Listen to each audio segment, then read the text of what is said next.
नमो बुद्धाय। जय भीम। जय भारत। मित्रों, सभी को गणतंत्र दिवस की बहुत बहुत शुभकामनाएं। वीडियो शुरू करने से पहले अगर आपने अभी तक इस चैनल को सब्सक्राइब नहीं किया है तो जरूर सब्सक्राइब करें और साथ में दिए गए बेल आइकन को दबाना मत भूलें। इसी के साथ नए वाले चैनल को भी जरूर सब्सक्राइब करें, ज्वाइन बटन के जरिए चैनल के सदस्य जरूर बने, इंस्टाग्राम पर जरूर फॉलो करें। तो आज गणतंत्र दिवस है। हमारे देश के सभी सरकारी, गैर सरकारी विभागों, स्कूलों, कॉलेजों में यह दिवस 26 जनवरी गणतंत्र दिवस बड़े धूमधाम से तैयारी के साथ बड़ी बड़ी झांकियां, रैलियों में निकाल कर मनाया जाता है। लेकिन क्यों मनाया जाता है? जानने पर एक ही जवाब मिलता है कि इस दिन हमारे देश का संविधान लागू हुआ था। लेकिन उस संविधान के रचयिता का नाम दूर दूर तक कोई नहीं लेता। जब मैं 8वीं कक्षा में पढ़ता था तब मुझे इस दिवस को लेकर बड़ी उत्सुकता थी और इसके बारे में गहनता से जानना चाहता था।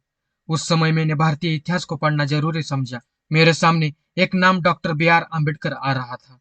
दोस्तों, 15 अगस्त सन 1947 को हमारा देश विदेशी हुकूमत से आजाद हुआ। हमारे देश ने भले ही ब्रिटिश राज्य से स्वतंत्रता पा ली थी, लेकिन दूसरे देशों की तरह भारत का उस समय तक कोई संविधान नहीं था। हमारे देश का दर्जा एक ब्रिटिश उपनिवेश का ही था।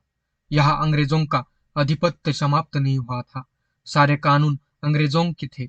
लॉर्ड माउंटबेटन देश के गवर्नर जनरल थे। यह वह समय था जब हमारे देश को संविधान कानून की अत्यंत आवश्यकता थी। आजादी के बाद स्वतंत्र राष्ट्र होने पर डॉक्टर राजेंद्र प्रसाद को सबसे पहले भारत का राष्ट्रपति बनाया गया था। आजादी के समय बाबा साहब डॉक्टर आम्बेडकर विपक्ष के नेता थे। बावजूद इसके उनकी काबिलियत के बल पर उन्हें स्वतंत्र भारत का प्रथम कानून मंत्री बनाया गया। डॉक्टर बाबा साहब आम्बेडकर जी को संविधान ड्राफ्टिंग कमेटी का अध्यक्ष बनाया गया। संविधान निर्माण समिति के 7 सदस्य थे, यानी कि मसौदा समिति के 7 सदस्य थे। उनमें से अचानक एक की मृत्यु हो गई।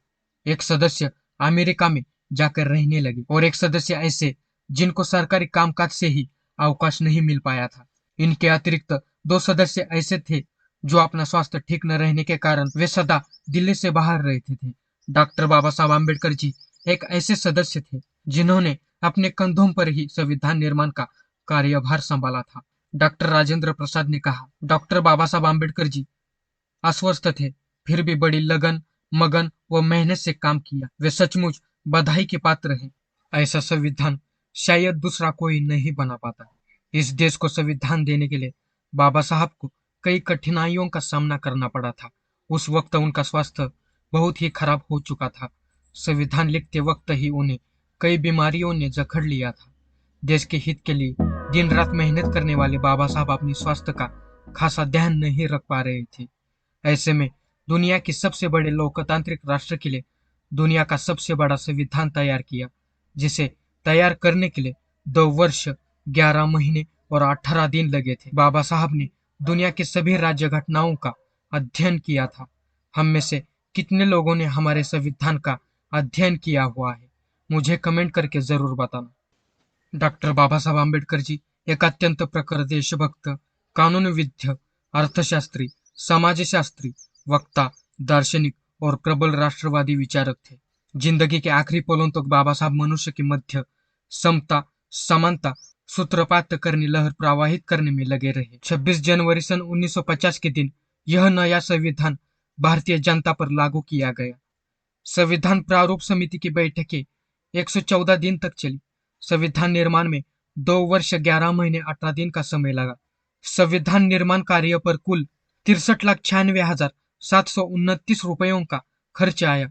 संविधान निर्माण कार्य में कुल 7,635 चुनावों पर चर्चा की गई। अगर हम बाबा साहब के संपूर्ण जीवन को देखें तो यह साफ हो जाएगा कि वे कॉन्स्टिट्यूशनल सेटलमेंट को लेकर कितने गंभीर थे। उनका मानना था कि देश में सामाजिक क्रांति तभी स्थायी होगी जब संवैधानिक गारंटी होगी।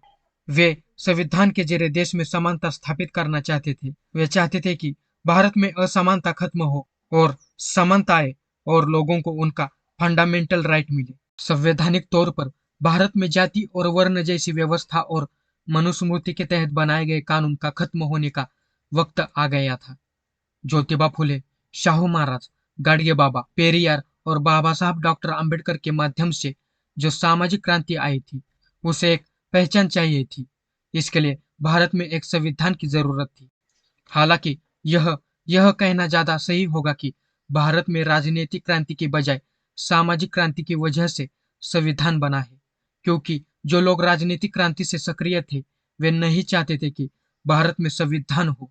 वह बिना संविधान के ही भारत देश को चलाना चाहते थे। लेकिन भारत में सामाजिक क्रांति के पैर इतने ज्यादा मजबूत थे कि राजनीतिक लोग चाहकर भी संविधान निर्माण रोक नहीं पाए। इस तरह से भारत में संविधान बनने की प्रक्रिया पर मोहर लगी। इन सारी चीजों की वजह से 9 अगस्त 1946 को 296 सदस्यों की संविधान सभा बनी। देश का विभाजन होने के कारण इसमें से 89 सदस्य चले गए। इस तरह भारतीय संविधान सभा में 207 सदस्य बचे। इसमें बाबा साहब आम्बेडकर जी पहली बार 9 दिसंबर 1946 को बंगाल से चुनकर आए मुस्लिम वोट द्वारा, और इसके तुरंत बाद विभाजन हो गया, जिसके बाद बाबा साहब जिस संविधान परिषद की सीट का प्रतिनिधित्व कर रहे थे उसे पाकिस्तान को दिया गया। इस तरह से बाबा साहब का निर्वाचन रद्द हो गया। विभाजन की साजिश इसलिए भी रची गई ताकि डॉक्टर बाबा साहब आम्बेडकर जी संविधान सभा में नहीं रह पाए। हालांकि इन सभी साजिशों को दरकिनार करते हुए बाबा साहब दोबारा 14 जुलाई 1947 को चुनकर आए। 25 नवंबर 1949 को बाबा साहब ने संविधान सभा में भाषण देते हुए कहा था कि संविधान कितना भी अच्छा हो, वह अपने आप लागू नहीं होता है, उसे लागू करना पड़ता है। ऐसे में जिन लोगों के ऊपर संविधान लागू करने की जिम्मेदारी होती है, यह उन पर निर्भर करता है कि वे संविधान को कितना ईमानदारी और प्रभावी ढंग से लागू करते हैं। अगर आपको यह वीडियो पसंद आया हो तो इस वीडियो को लाइक कीजिए, ज्यादा से ज्यादा शेयर कीजिए। अगर आपने अभी तक इस चैनल को सब्सक्राइब नहीं किया है तो जरूर सब्सक्राइब करें और साथ में दिए गए बेल आइकन को दबाना मत भूलें। इसी के साथ नए वाले चैनल को भी जरूर सब्सक्राइब करें, ज्वाइन बटन के जरिए चैनल के सदस्य जरूर बने, इंस्टाग्राम पर जरूर फॉलो करें और नए वाले चैनल को भी जरूर सब्सक्राइब करें। नए वाले चैनल की लिंक ऊपर आ रही होगी। चलो मिलते हैं अगले वीडियो में। नमो बुद्धाय, जय भीम, जय भारत।